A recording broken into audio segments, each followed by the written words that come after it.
I've always thought of myself as a fair person, a do-gooder, a peacemaker. I always tried to remain neutral in situations of conflict, to bring everyone together rather than taking a side. I thought that was the moral high ground. But I was wrong. We hear about the importance of neutrality all the time. Reporting should be fair and balanced. Our opinions should be fair and balanced. A perfect example is when the topic of Israel-Palestine comes up. Yes, Palestinians have been killed, but so have Israelis. It's complicated, we're told. Shouldn't we be a moderating force to help both sides come together rather than being one-sided? I had to question these assumptions when I traveled to Palestine to see for myself what life was like for Palestinians living under Israeli occupation. I found a system of segregated roads, with nice roads for Jewish Israeli settlers and separate roads for Palestinians.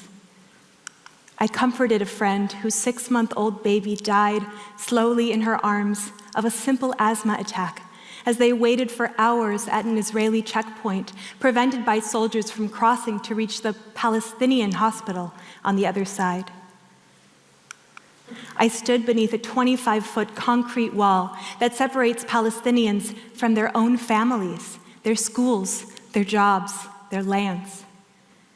And all around me, I saw inspiring Palestinian popular resistance and its violent suppression by Israel, a military superpower armed by my own country, the United States. I began to understand what was happening around me as part of the ongoing displacement of indigenous Palestinians and resettlement of Jewish Israelis in their place.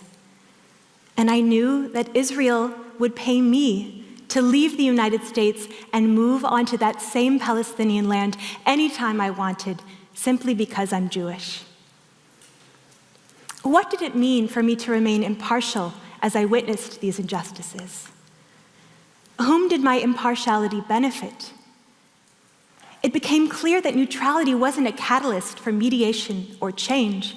It was the exact opposite. It maintained the power imbalance exactly as it was, leaving the scales tipped in favor of those with power. The thing is, I had grown up like many Jewish Americans as a Zionist. That is, I supported a Jewish state in historic Palestine. My grandmother's stories of her escape from Nazi Europe and the murder of most of our family were deeply formative for me. I wanted so much to believe that a Jewish state could be a good thing. I was a balanced person, I told myself. I wanted peace for everyone, including Palestinians. I did not know at the time that Israel's Jewish majority could only exist with the removal of Palestinians. But deep down, I knew that there were contradictions between the important lessons that my grandmother had taught me and what Israel was doing to Palestinians in my name. Well, here's a surprise. When I finally gave myself permission to take a side and reject Zionism, I found a liberation I could never have expected. A liberation from my fear of the other. A liberation from the contradictions and the paralysis. I had worried that I would lose so much, but instead I had found exactly what I was looking for. I was not rejecting who I was. I was finding who I was. Today, I want to encourage you to give yourselves permission to take a side. Do it and own it, because it's the right thing to do, and because your own liberation depends on it. I want to acknowledge that the stigma against taking a side isn't shared by everyone. In fact, the lessons I've learned are downright obvious to people targeted by state violence who have no choice but to fight for their rights. Many of them have pointed to the dangers of neutrality for centuries, but people like me weren't listening. Today, I'm speaking to the many out there like me who have remained neutral in the face of controversy. It's time for us to listen and to act.